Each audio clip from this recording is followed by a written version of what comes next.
تبلیغی جماعت پر اعتراضات اور جوابات۔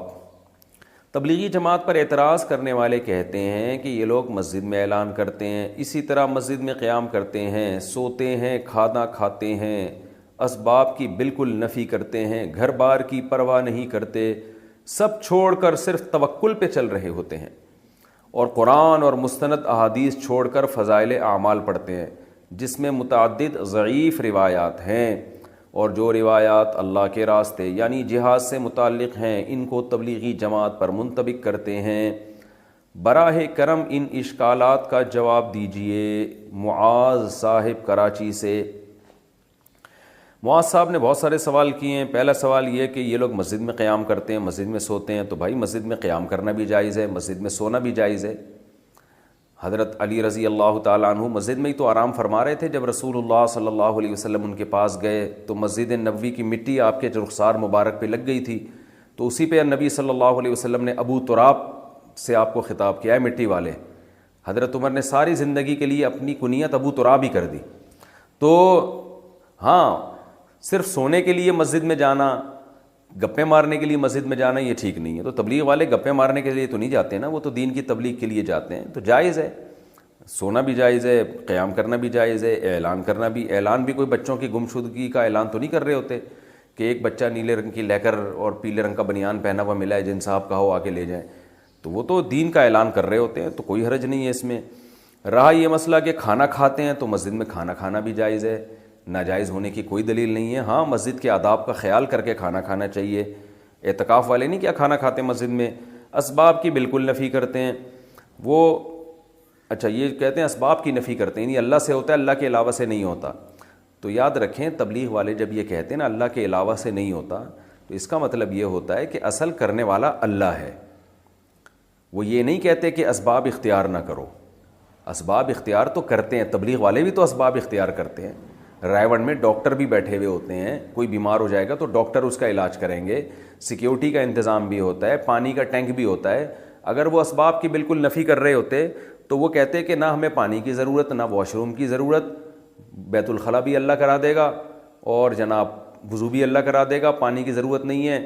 اور باہر جو ہوٹل بنے ہوتے ہیں کھانے کے، ان کو بھی اڑا دیتے کہ چلو یہاں سے جاؤ، یہ سارے لوگ اللہ سے مانگیں گے، آسمان سے دسترخوان اترے گا۔ تو ہر چیز کا ایک مطلب ہوتا ہے۔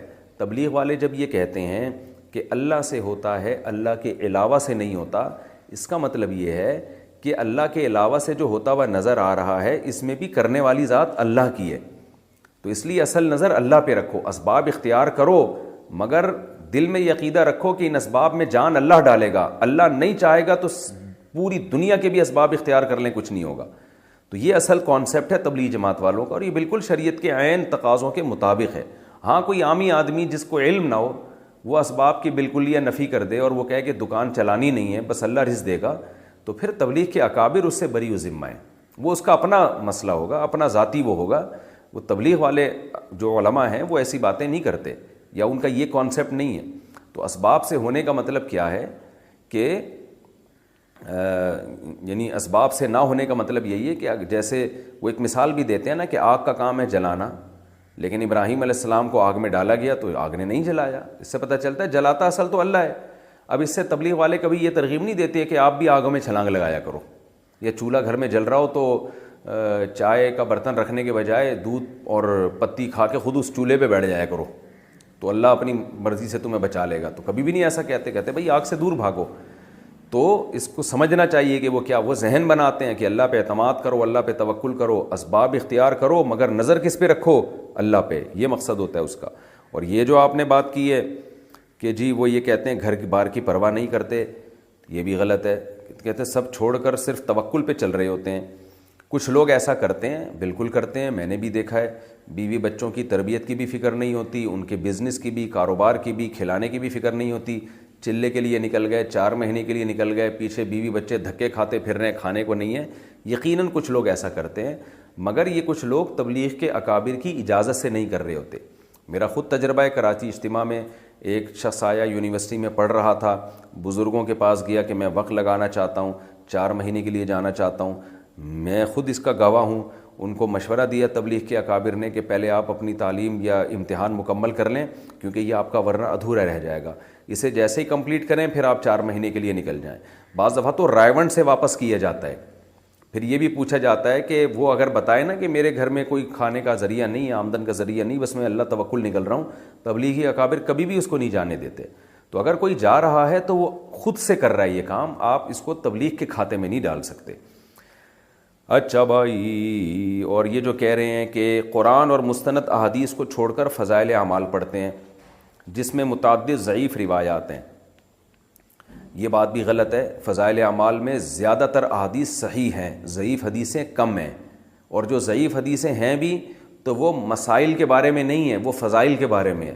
بہت بڑے بڑے علماء محدثین گزرے ہیں جن کا یہ کانسیپٹ تھا کہ ایک عمل کی فضیلت اگر صحیح حدیث سے ثابت ہو تو اس کی فضیلت کو 4 چاند لگانے کے لیے ضعیف حدیث پیش کی جا سکتی ہے۔ یہ تو بہت زیادہ ہے، تبھی حدیث کی کتابوں میں صحیح حدیث کے ساتھ ضعیف حدیثیں بھی بھری ہوئی ہیں۔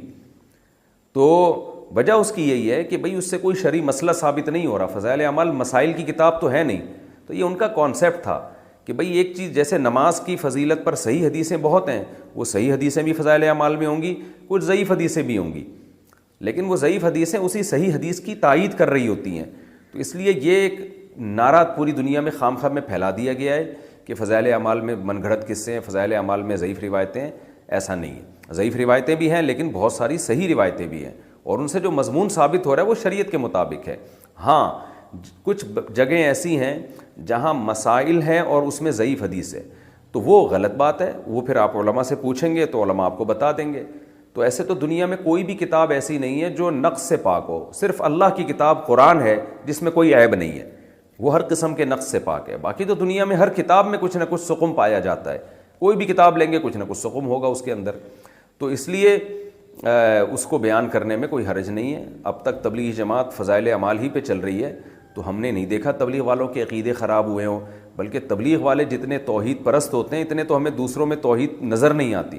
کبھی نہ قبروں پہ جاتے ہوئے دیکھیں گے آپ، نہ کبھی کسی قبر سے مانگتے ہوئے دیکھیں گے، اللہ پہ اعتماد اور توکل کرتے ہیں، تو یہ تو سارا فضائل اعمال کا نتیجہ ہے۔ ایک اور اعتراض فضائل اعمال پہ یہ کیا جاتا ہے کہ اس میں من گھڑت قصے ہیں، یہ بات بھی غلط ہے۔ من گھڑت کی ڈیفینیشن کیا ہے؟ من گھڑت کا مطلب یہ ہے کہ شیخ